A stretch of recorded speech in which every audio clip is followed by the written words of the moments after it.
Our guest has been on the front line of America's public health challenges and has distilled his experience into a framework to understand healthy lives. He shares his thoughts in a new book. What we've seen from Europe, and Europe usually has an earlier flu season than we do, is they're having the worst flu season they've had in years this year. So if that comes here and we have lower flu vaccine rates, that means more hospitalizations. Dr. Tom Frieden served as director of the Centers for Disease Control and Prevention, and he served as commissioner of the New York City Health Department. He now leads Resolve to Save Lives, which works with partners to accelerate action against the world's deadliest health threats. So the superpower of public health is to see the invisible. We can see things that aren't apparent. It may be microbes spreading in certain ways, or toxins harming people in certain ways, or programs that we thought were doing great that are actually failing, or vice versa. And to see the rigorous pathway to progress, that if you do X, you will get Y in terms of health outcomes. This is Conversations on Healthcare.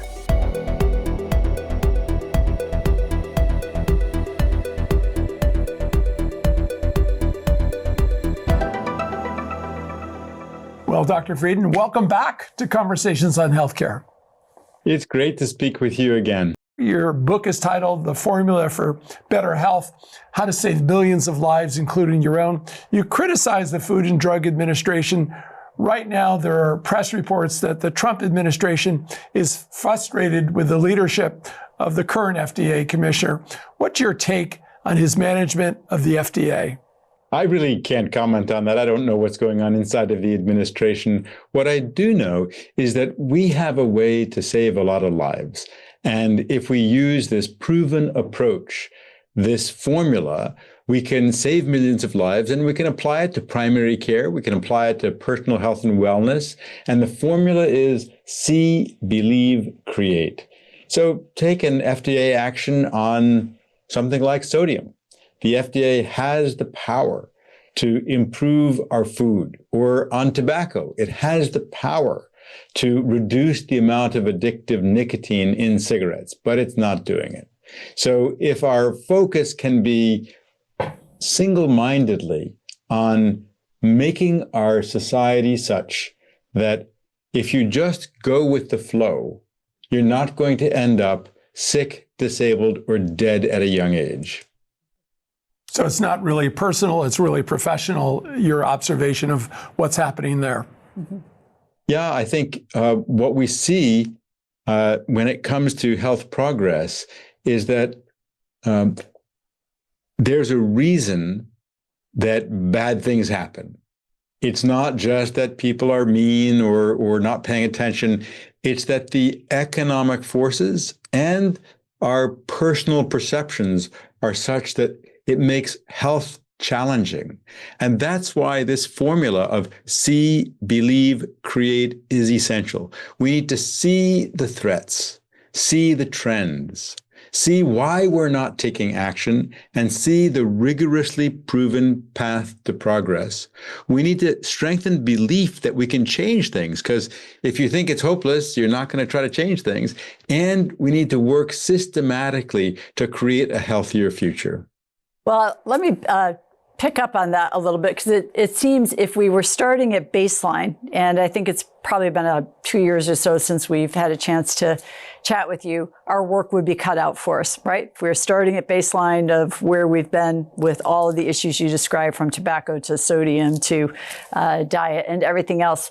But you've also noted that we are at a time where we've been seeing a destruction or deconstruction of our public health protections. And I'm wondering how you see the opportunity to achieve some of the goals you just laid out by rebuilding public health. Where's the most important place to start in rebuilding what we seem to have been somewhat taking apart in public health? Well, first, I think we have to do everything we can to stop the destruction. There are big problems happening with our vaccine policy, with attacks on the CDC. Quarter of the staff have been fired or left. Most of the leadership has left or been fired. We have political appointees running the organization in a big group. That's never happened before. Second, medical institutions, states, cities, localities, academic institutions need to fill gaps when they're needed.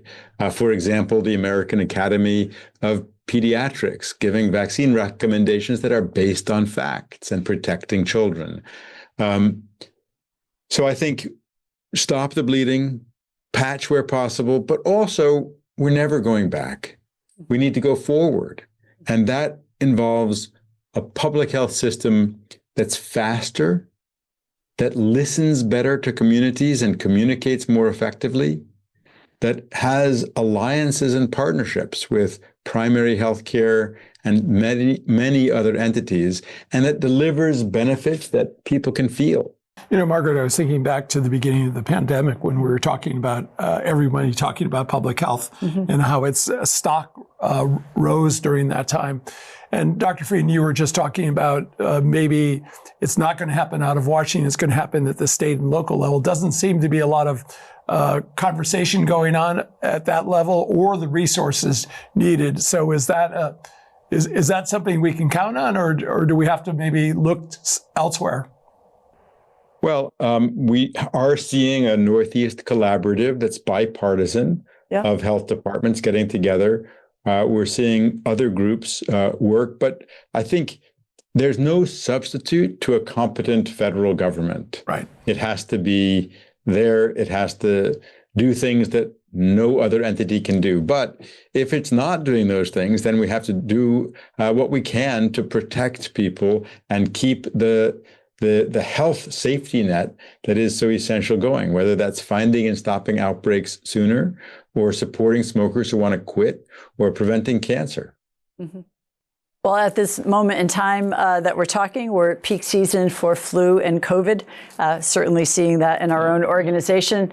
There are news reports that the changing federal guidelines about vaccines have created confusion, have resulted in fewer shots in arms. I think vaccines are less readily available in some areas and costing more money, which is another factor. From where you sit, are you following the data on this? How do you think things are looking, both in terms of protection with vaccines, but also in terms of actual cases? It's not good. We're seeing a significant decrease in uptake of both COVID and influenza vaccines, possibly a decrease also in the RSV vaccine. And I think we have to be really clear that things change over time. And in the book, The Formula for Better Health, I outline what it is to be technically rigorous. Mm-hmm. We have to recognize that microbes change with time. Our immunity changes, vaccines change, the environment changes. I think people have gotten used to that for influenza, that every flu season is different. The only thing you can predict about influenza is that it's unpredictable. But what we've seen from Europe, and Europe usually has an earlier flu season than we do, is they're having the worst flu season they've had in years this year. So if that comes here and we have lower flu vaccine rates, that means more hospitalizations, more sick days, less productivity in the economy, and sadly, more deaths. Now, the flu vaccine is not ideal. It's not one of our best vaccines, but it is the best tool we have to protect against the flu. I pick up on vaccines and in particular COVID vaccines. You have stated that you do not believe that certain institutions should have mandated health professionals to get COVID vaccines. That's a controversial take in some circles. Talk to us about the evolution of your thinking here. Sure. That's not quite what I say in the book. So what I outline is the mandate for mandates. Right. So I started my career as a tuberculosis specialist, and we had patients in New York City who had been admitted to hospitals more than 30 times and had walked out. And they then had multi-drug resistant tuberculosis that they spread to healthcare workers, family, and others.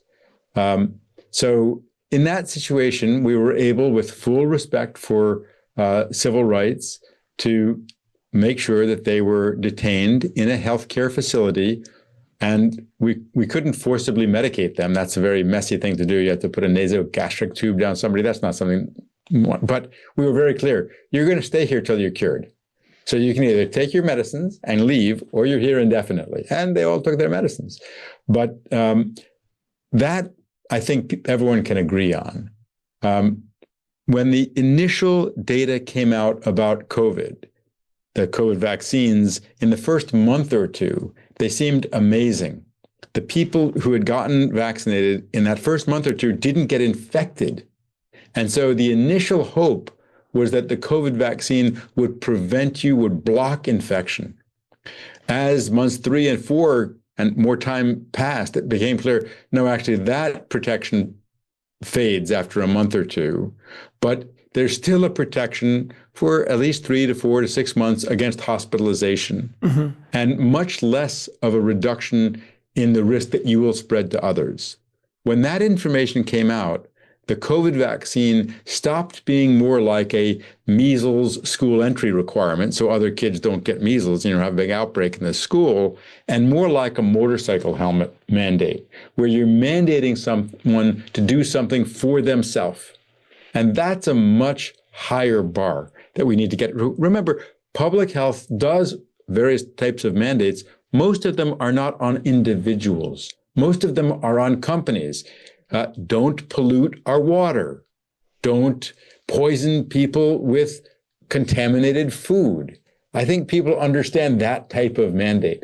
But mandating people to do something for their own good, that's something that you have to step back and say, it's a tough decision. Each community should make it in a democratic way and then live with it. I do say that there is an exception for employers. If you're an employer and you need to keep your workforce healthy, or you need to make a reduced risk of your workers infecting others, then there may well be a case for an employer-based mandate. But that's different. And I have to say in this, the issues are pretty complicated. So flu vaccination of healthcare workers, there's legitimate controversy on how much does it protect others.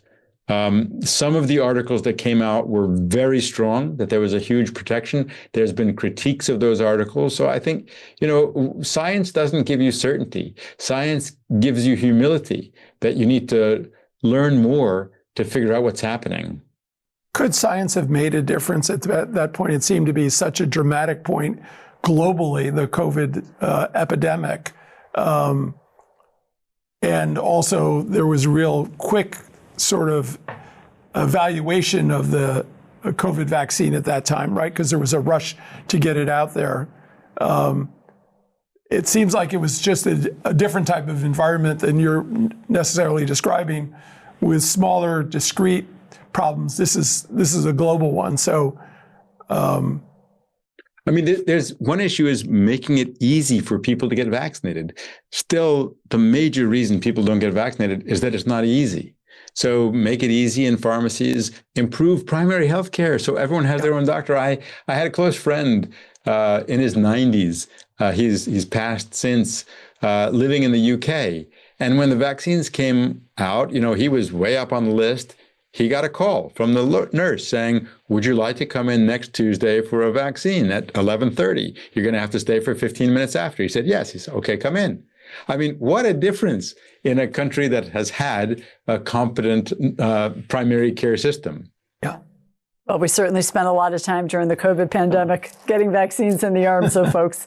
But I know that you are very excited about your new book, and I'd love to have you talk about the formula that you described. This, and you referenced it a few moments ago, the See, Believe, and Create formula. Tell us where that idea originated and how it works. I've been working on this book for a decade because I realized that there's a huge gap between what we know and what we do. And I've been trying to work through how do we close that gap. And I run the organization Resolve to Save Lives. I founded it 8 years ago. And in creating this organization, I had to kind of systematize the lessons, not just from what I've done, but from what people have done in public health for hundreds of years, and to really analyze what works and why, and what's replicable, what will really make a difference. And it does come down to these 3 phases: see, believe, create.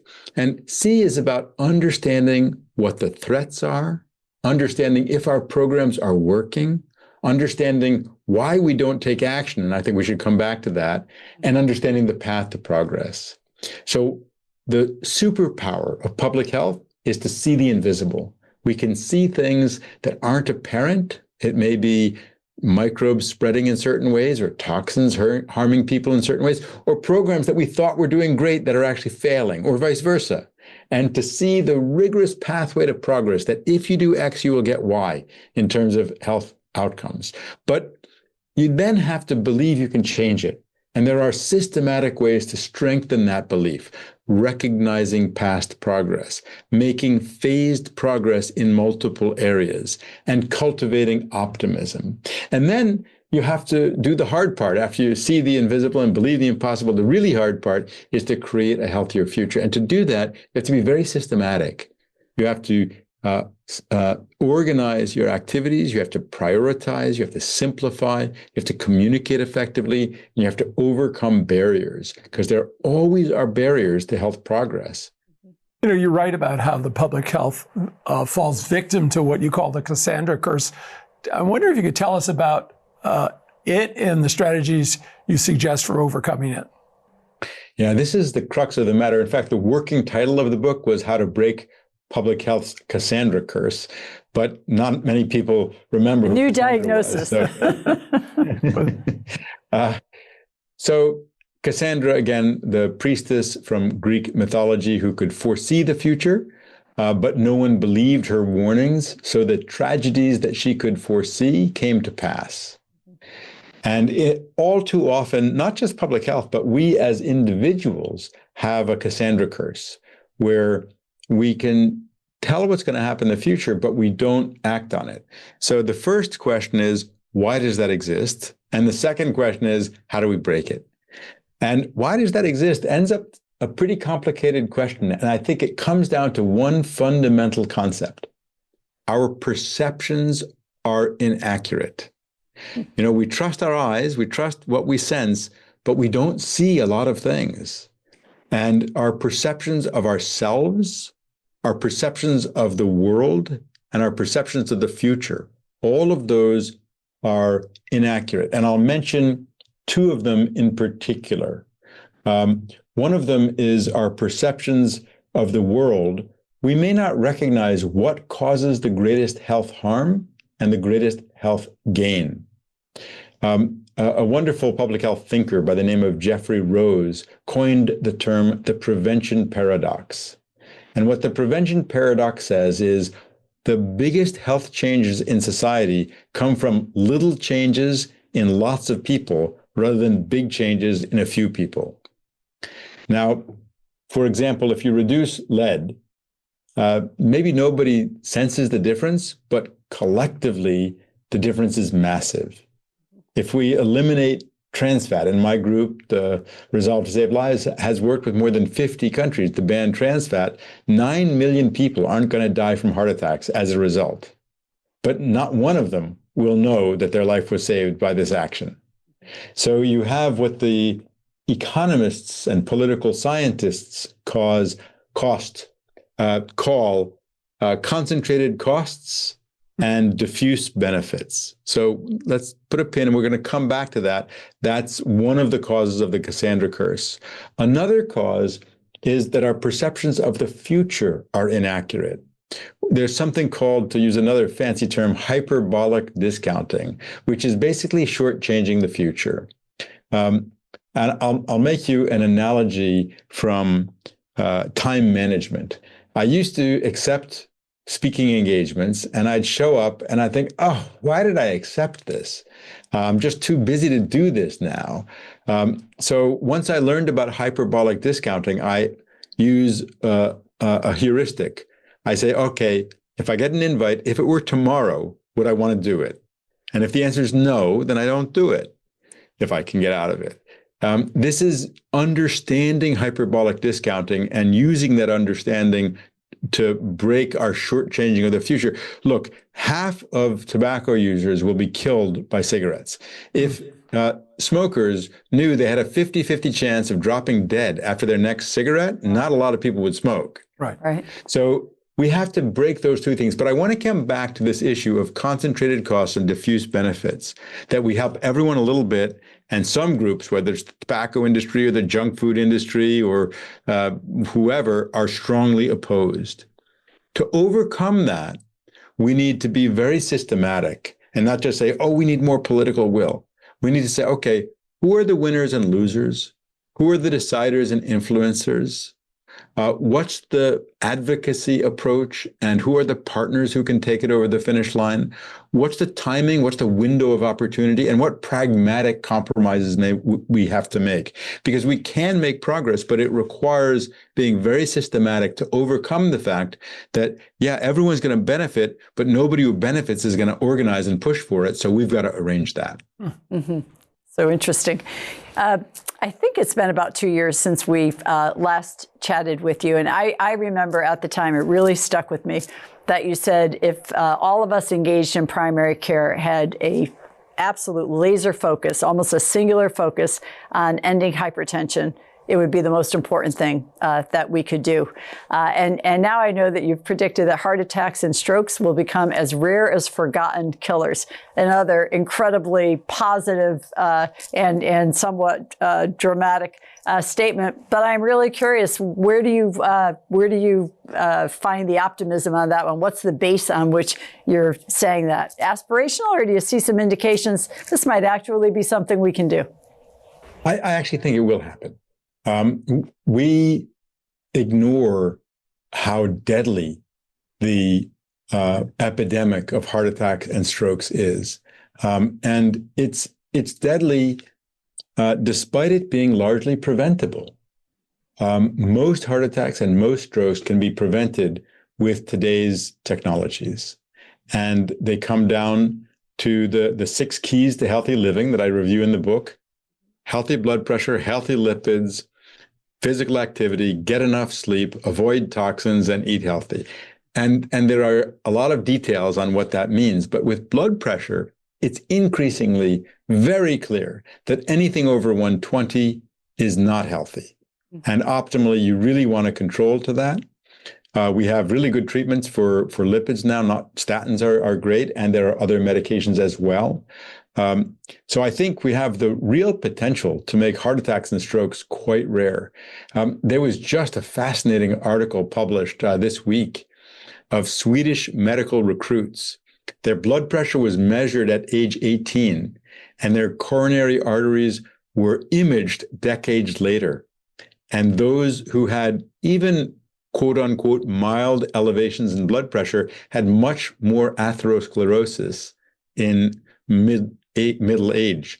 Now, if you go back to some traditional studies, communities that consumed very little sodium had no hypertension. Their blood pressure was 90/60 at age 16 and 90/60 at age 60. You know, your book offers a look back to the launch years of the Million Hearts Initiative, and the goal was to prevent 1 million heart attacks and strokes over 5 years. And you write candidly that the community aspects of the campaign failed. What did we all learn from that experience? Yeah, I go through in the book successes and failures, because the only real failure is one you don't learn from. And so the community aspects failed because of this concentrated costs and diffuse benefits problem. The tobacco industry, the food industry, the beverage industry in particular blocked those actions. But the clinical part of Million Hearts failed because of the economic structure of our healthcare system that, as you know well, we don't prioritize primary healthcare. And this is a deadly problem. In most of our healthcare system, if you put in a lot of extra effort and your patient doesn't have a heart attack or stroke, your healthcare system will make less money. If you fail to control their blood pressure and your patient has a heart attack or stroke, your system will make a lot more money. Now, I don't think there's a single doctor in the country who wants their patient to have a heart attack or stroke. But because that's the way we structure our healthcare system, that's what happens. And if you look at Kaiser Permanente, the group that pays is the same as the group that provides the care. And they realized, oh, we really have to control blood pressure. So they're at 90% control. The rest of the country is at 45% control. You know, most of these things that we're talking about all have a tie back to if only, right? We could do a better job with prenatal care. We could do a better job with early childhood and certainly preventing obesity in kids and inactivity in kids. Where does that fit in with your view of where we should be as a country with public health and initiatives to get to this end goal of, as you say, the 19-year-old having a blood pressure of 90/60 and still having it years later? What do you see around children's health in particular that you find hopeful in the country or promising?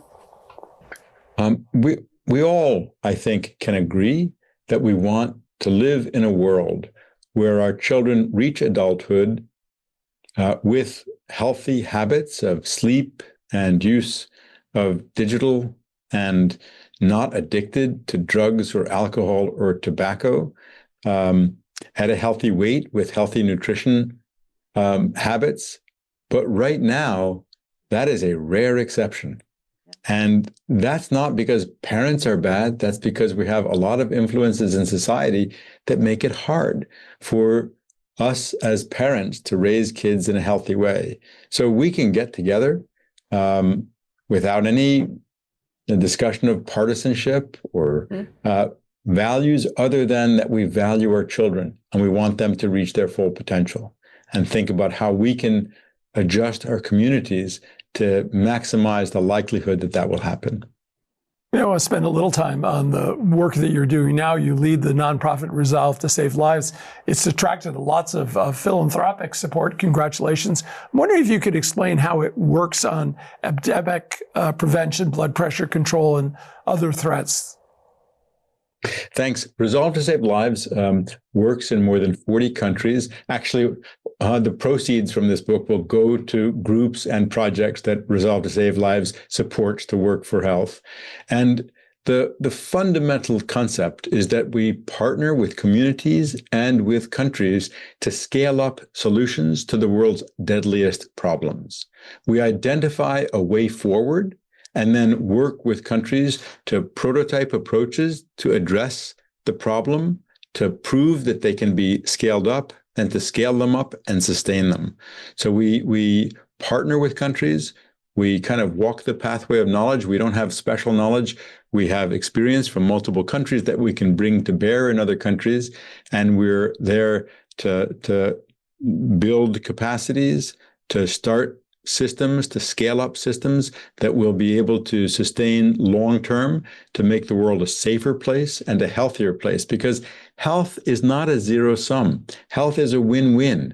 If other countries are healthier, we're better off also, less at risk from outbreaks, living in a world that has a more vibrant economy with people who can buy our stuff or sell us stuff that we want, with less civil strife. So the focus is maximizing health, taking a really rigorous view to what works and what can be sustained.